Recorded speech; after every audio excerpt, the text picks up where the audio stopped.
Hello tout le monde, j'espère que vous allez bien. Je vous retrouve aujourd'hui en vidéo pour vous proposer de réaliser une recette ensemble. Une recette que j'aime beaucoup, c'est une crème à la fois pour le corps et pour le visage qui est tirée du livre, Slow Cosmétique, le guide visuel. Donc ce livre, il a été écrit par Julien Caillebec et Mélanie Dupuis. Julien Caillebec, c'est le fondateur du mouvement de la Slow Cosmétique et j'aime beaucoup leur site notamment, il est très intéressant donc n'hésitez pas à aller le voir. C'est un des tout premiers livres que j'ai acheté en cosmétique et honnêtement il est très bien fait. On vous explique dès le départ ce que c'est la slow cosmétique, voilà, comment on peut passer à la slow cosmétique, comment on identifie les ingrédients potentiellement dangereux pour nous et pour l'environnement, comment avoir une routine respectueuse, plutôt douce et avec des produits adaptés à notre type de peau. Ensuite, on nous dit les 10 ingrédients phares de la slow cosmétique et enfin, ils proposent 26 recettes. Et à la fin, ils ont fait des tableaux très synthétiques avec les meilleures huiles végétales, les 20 huiles essentielles indispensables à la slow cosmétique, des bonnes adresses, les endroits pour acheter vos produits. Enfin bref, un livre très complet et très abordable. Il coûte 19 €, il est toujours en vente, donc n'hésitez pas à l'acheter. Ça peut être aussi une idée de cadeau de Noël pour quelqu'un qui veut vraiment comprendre aussi tout ce qui est le greenwashing, la composition des produits, ça vous éclaire de façon très simple, donc n'hésitez pas à aller le consulter, le commander, l'acheter. Voilà, moi j'ai choisi cette crème que j'ai réalisée il y a à peu près 3-4 semaines.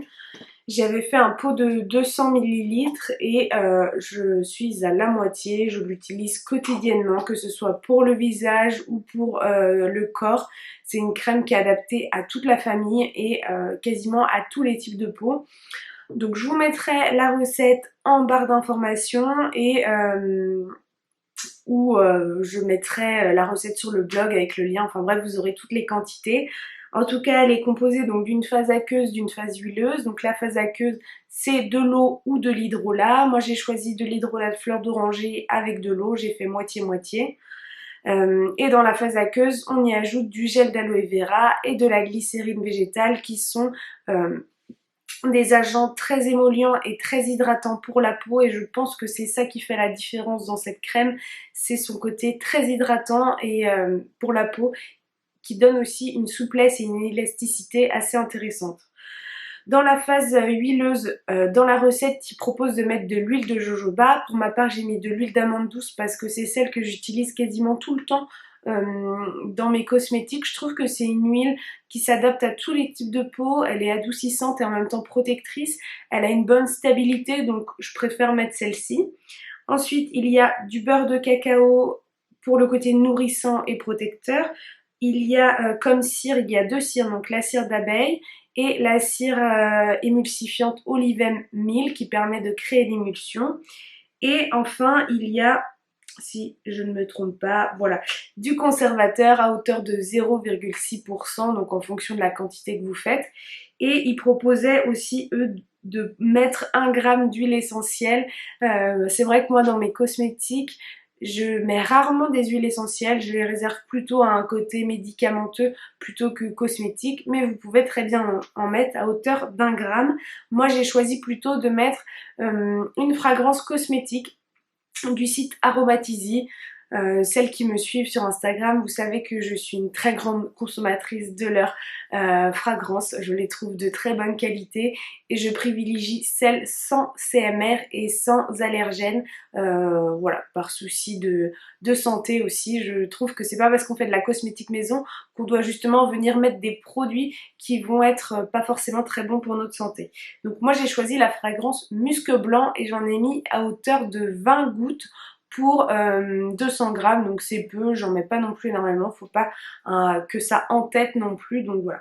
Donc c'est le principe de l'émulsion, je vous propose de regarder tout ça en vidéo. C'est parti, je viens mettre ma phase aqueuse composée de l'eau, de l'hydrolat, de la glycérine végétale ainsi que du gel d'aloe vera au bain-marie et je fais pareil pour la phase huileuse composée du beurre de cacao, de l'huile d'amande douce, de la cire d'abeille et de la cire émulsifiante Olivem 1000. Lorsque tout le contenu de la phase huileuse est bien fondu et que les deux bols sont à la même température, c'est-à-dire 65 degrés. Vous pouvez ajouter progressivement la phase aqueuse dans le deuxième bol, tout en remuant le mélange avec un mini-fouet pour réaliser une émulsion.